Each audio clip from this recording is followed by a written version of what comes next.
Welcome back, Defenders. Jake here. Let's check in with the Russian ground forces and see how they're doing. Russians ambushed near Bakhmut. T-90 tanks knocked out in yet another failed assault. Columns of Russian tanks and armored personnel carriers last tried to break into the battleground village of Klishivka a month ago, and that didn't end well for them either. So yesterday, Ukraine's Ministry of Defense released two videos showing columns of Russian armor being annihilated.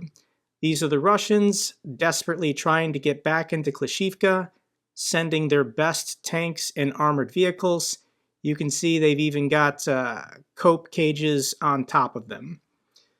The problem with cope cages is they don't protect you from landmines and artillery. And that is what is about to destroy all these vehicles, more than likely eliminate all these Russian soldiers. So this aerial video is provided from the 24th Assault Battalion. It's two separate videos. I'll link them both down below if you want to see some Russian ground forces get annihilated. So the Russians are desperate to retake the city or the village of Klishivka. It's south of the city of Bakhmut. What the Ukrainians have been doing is, for the last 2 months, advancing pretty steadily. Klishivka still is a gray zone. I don't think Ukraine can say they firmly control the entire village yet. But the Russians are very concerned because if they lose Andriivka and Klishivka, then more than likely they can no longer resupply Bakhmut from this southern road. It'll be within mortar and artillery fire. It won't be safe to use.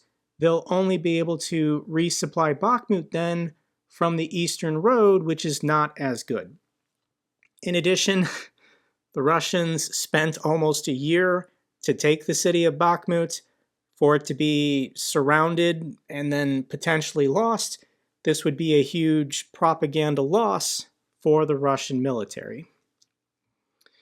What else is going on the front lines? Ukrainian forces make further gains in the Zaporizhia Oblast. So if you remember on the map, here's Bakhmut, Klishivka and Andriivka are to the south. But we're going to zip over because for the last week, everyone's been talking about the village of Robotyne. This is an incredibly difficult fight for the Ukrainians, but they're still advancing. Just to demonstrate how complicated this is, we can turn on the fortification lines that the Russians have been preparing for more than a year. Ukraine is attempting to reach the critical city of Tokmak, one village at a time, one defense line at a time. They're doing this without air superiority. And this morning, the 47th Separate Mechanized Brigade released this video of villagers from Robotyne who were saved. These are Ukrainian citizens who lived under military occupation for a year and a half, and they've been experiencing the worst kind of shelling and warfare for the last 2 months. But they were successfully evacuated by Ukrainian forces. Друже, конечно. Хотілося б бачити, щоб це все було в кращих умовах, а не в таких. Ми дуже раді вас бачити. Добре. Алло, дочечка, алло. Привіт, куколка. Доця, нас вивезли, доця. Я знаю, мам, я знаю. Не плач. Ми вже вдома. Поки не стало води, і поки не стало світла, потім не стало хліба. Голодик ми посадили, то бігали між пострілами. Трошки підкопнемо картопельки, то таке-сяке їли. А скільки вам років? 52 було влітку. О, як святкували день народження? Я вам скажу, мабуть, будуть шикарні подарунки. Мені подарували пиріжки з шовковицею, подарували 3 хлібини, мама принесла букет троянд, а кум приніс пів'ящика бубликів, які знайшов у окупантів. These civilians have been without food, electricity, and clean drinking water for weeks. and as you can see from the video, they were safely evacuated by Bradley infantry fighting vehicles. Let's follow up on the strategic bomber that was destroyed a couple days ago in northwestern Russia, in Novgorod, because it happened again. Ukraine strikes at least 5 aircraft in Russia over the past couple days. In a series of attacks over the past 2 days, agents cooperating with Ukrainian military intelligence have destroyed or damaged 5 Russian aircraft, including strategic bombers used to strike Ukraine. So we already know about the August 19th attack. This was at Soltsy military airfield.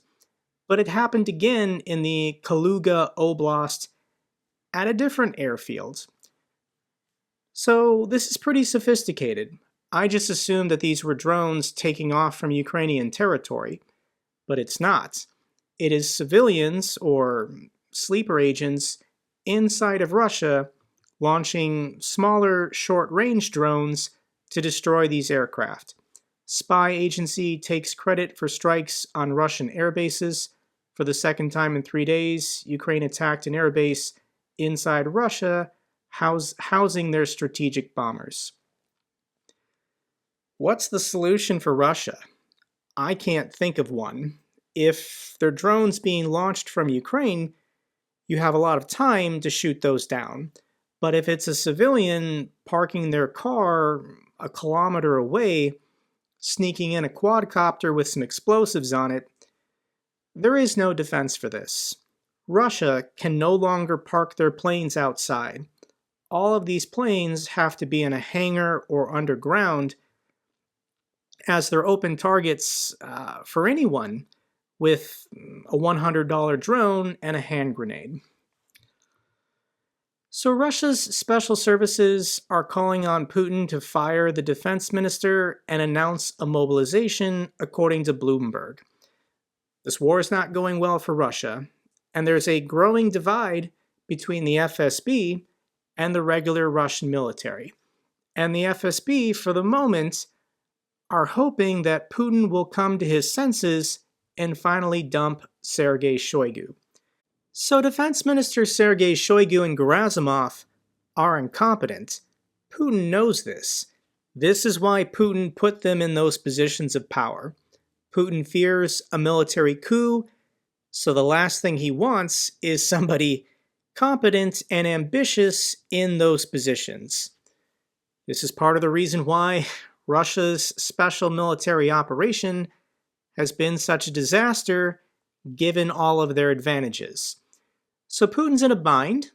Does he fire 2 people who have been completely loyal to him and who would never try to overthrow him, and risk putting in those positions people who might turn on him, people with more capacity to make smart decisions and think for themselves? That's the last thing Putin wants, but this is what the FSB is gravitating towards. Shoigu and Gerasimov can't get the job done. They're never going to turn it around. The longer they stay in those positions, actually, the better it is for Ukraine and their military prospects. So, in the short term, Putin is just trying to maintain the status quo through the September 10th regional elections. If he does fire Gerasimov and Shoigu, it won't be before September 10th. The rumors are, additionally, that another wave of mobilization is coming.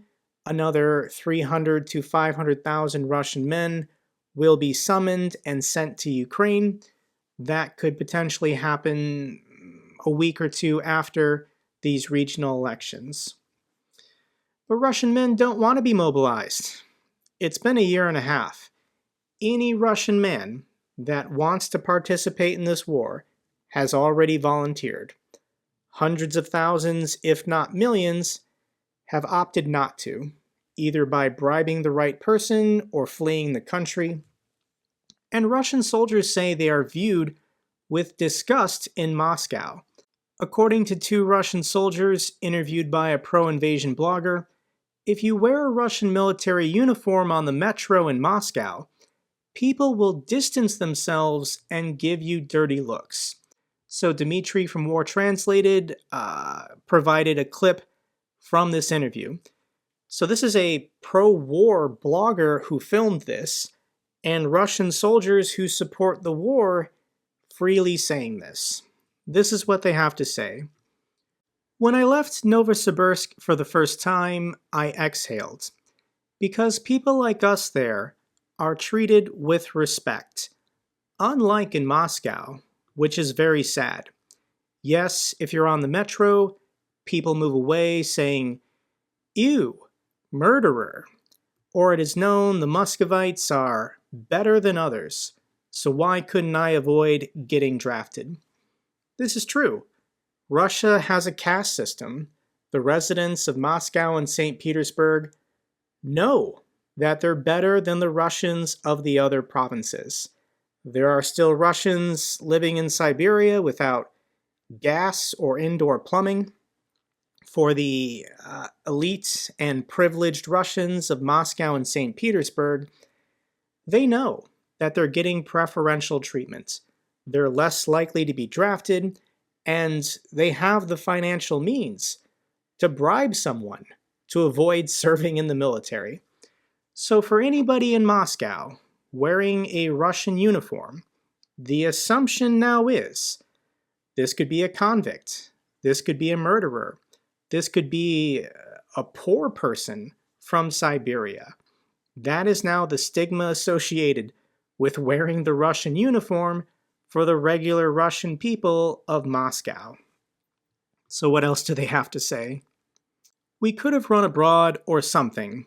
Yes, and this is disgusting. So have you personal experience with this? The interview is asking them. They're saying, certainly. You go on the metro and people are staring at you because of the uniform. Again, I did not come voluntarily. I received the paper and came. I didn't run away or hide like you people of Moscow. I acted like a law-abiding citizen, but when I come on holiday, they are pointing fingers at me. This is an incredible stigma association now with serving in the regular Russian military. Are you a convict? Are you a Wagnerite? Are you a murderer? Are you insane? Are you poor? Are you crazy? This is what the people of Moscow, just trying to hold on to their wealth and privilege, are thinking when anybody wearing a military uniform gets on the metro with them. Russian civil servants who work in the Tower of Ministries in Moscow City received an order from leadership to work from home on August 24th and not come to the office. August 24th is the day Ukraine celebrates their independence. So we've gone from a special limited military operation in which Kyiv will be taken in 3 days to we need to work from home on Ukraine's Independence Day because drones might slam into our office building in our capital city. It's going great, Russia. So Ukraine on August 24th is celebrating their Independence Day. Last year they had a military parade of destroyed and burnt out Russian vehicles, and it looks like for the second year in a row they're going to do this again. So they've already begun staging destroyed and burnt out Russian armor on the streets of Kyiv. For a report on the ground, here is Maria Avdiva.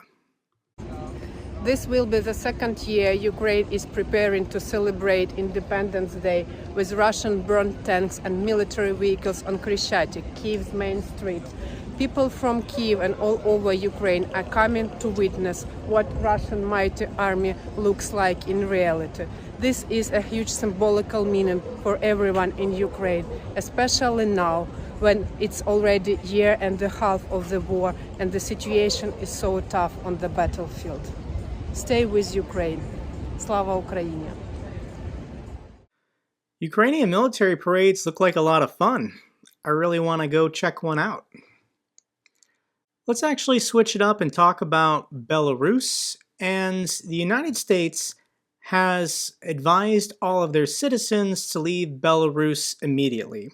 The reason why is Belarus's neighbors, Lithuania, Latvia, and Poland, keep closing down border crossings. So the fear is that the border with Belarus will be entirely closed at some point in the near future, and then it'll become near impossible for American citizens to get out of Belarus.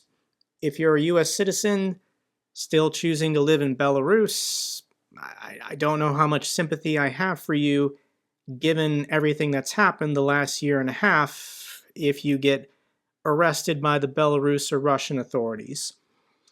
But Belarus has brought this upon themselves, inviting the Wagner group into their country, allowing them to set up camp on the Polish border, causing these provocations with that helicopter that flew over the border. But it looks like the Wagner group is not happy hanging out in Belarus. Wagner fighters leave Belarus due to low pay. Over 1,000 Wagner group mercenaries have departed Belarus because they are unhappy with their pay. Sources in Belarus told the center that the number of Wagner fighters had fallen from 5,800 to 4,400. So Lukashenko didn't really think through this brilliant idea 2 months ago of letting Wagner relocate to his country. He might not have the financial means to adequately pay these guys. Now, in my mind, this seems like a good deal for a Russian man looking to avoid the war in Ukraine. Just go camp out in Belarus until the war is over. But a lot of these Russian men did sign up for the Wagner group to earn top dollar. And Lukashenko apparently is not willing to pay top dollar for their protection and services. So a lot of these Wagner mercenaries are choosing to leave Belarus and instead go to Africa and the Middle East to earn more money. The rumor is that the way out is a flight to Kazakhstan with several legs to eventually get to either Africa or Syria. And a lot of these Wagner fighters look to be joining their master. Wagner boss Prigozhin claims to be in Africa, pledges to make Russia even greater on all continents. So the future president of Russia is on the front lines in Africa to expand their colonial empire on the continent. And we got a video clip. Is Prigozhin actually in Africa? And from the video, it kind of looks like it. So let's check out what Prigozhin has to say. Работаем. Температура плюс 50. Все как мы любим. ЧВК «Вагнер» проводит РПД. Делает Россию еще более великой на всех континентах. А Африку еще более свободной. Справедливость и счастье для африканских народов. Кошмарим ИГИЛ, Аль-Каиду и других бандосов. Берем на работу настоящих богатырей и продолжаем выполнение задач, которые были поставлены и которые мы давали обещание, что справимся. I gotta give it to Prigozhin. He is highly entertaining despite being a mass-murdering warlord, but making Africa even freer. He's just a good guy. Taking his military forces to Africa out of the goodness of his heart to help those people of Africa. It's definitely not because of the gold and diamond mines. What other stories are going on? Russia's moon mission ends in disaster. Internet finds it hilarious. We talked about this in my previous update video, but Russia's Luna 25 moon lander crashed on the moon. It was a complete failure. And the head of Russia's space program stated that because of the interruption of lunar programs for 50 years, it is necessary to relearn technologies. No one gives guarantees.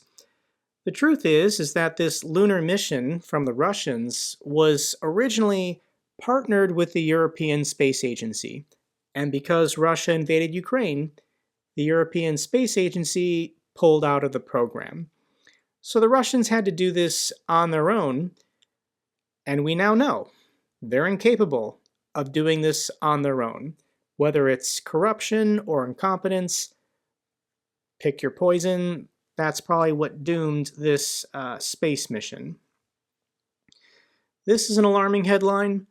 Russian region partially sealed off over an anthrax outbreak. Authorities in southwestern Russia on Sunday sealed off an area of roughly 1,400 square kilometers for at least 3 months because of an anthrax outbreak. If you guys don't know the history of biopreparats, I recently read a book about this that gives me nightmares. What the Russians and the Soviets chose to do in the 1970s and 80s. So the All-Union Science Production Association Biopreparat was the Soviet agency created in April of 1974, spearheading the largest and most sophisticated offensive biological warfare program the world has ever seen. 30 to 40,000 Soviet citizens worked on this secret biological weapons program. The book I read, I highly recommend if this is something you want to read. The Dead Hand by David Hoffman.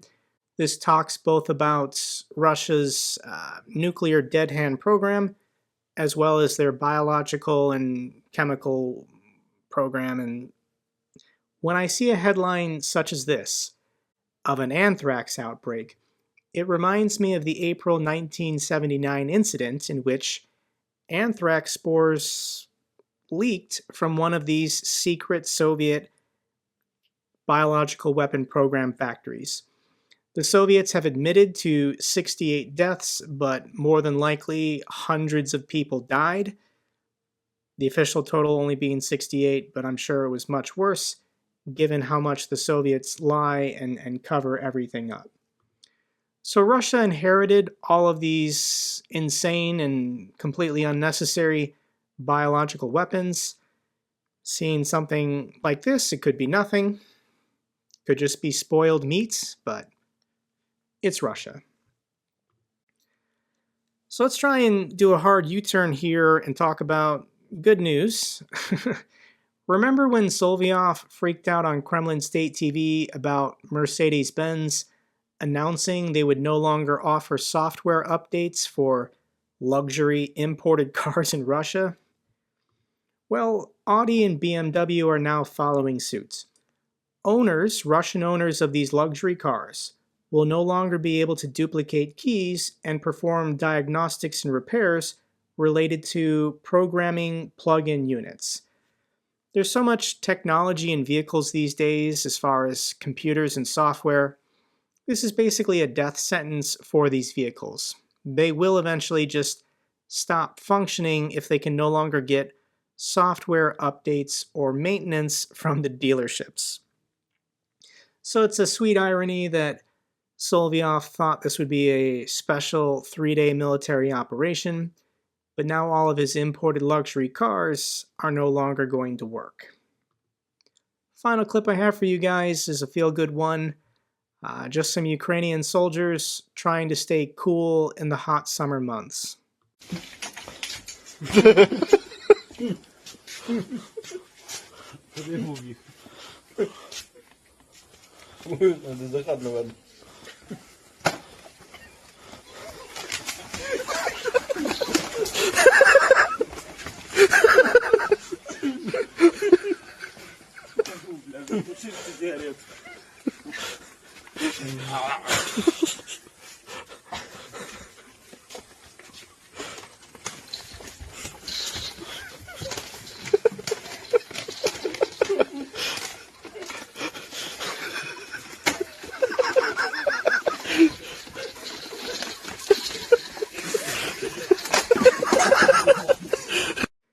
Even in a time of war, you can pause to have a water fight.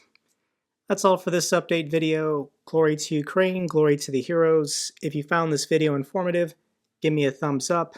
Best way to support the channel. Comments and questions, let me know down below. I love hearing from you guys. Till the next video, keep defending the truth, keep defending democracy.